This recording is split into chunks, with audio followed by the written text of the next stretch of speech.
Hi, this is B from Sorcery. And these books are now available. There's insights.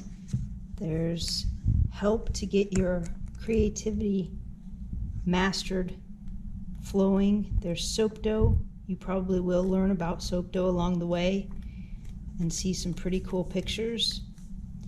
Everything in this book did it. I'm so pleased. We have now 2 books in print on the topic of soap dough, solely on soap dough.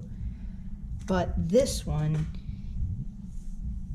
is my heart book, because it makes more sense to know that you have ultimate freedom with soap dough. You don't have to buy molds. You don't have to be committed to anybody else's idea. You can express yourself. You can put any idea of any embellishment in any embed that your fingers and your imagination can make. And that's what this book is. And also to help you get fresh eyes on your own soap crafting. So I hope this helps, and thank you so much for every single question you ever asked me. Okay, take care.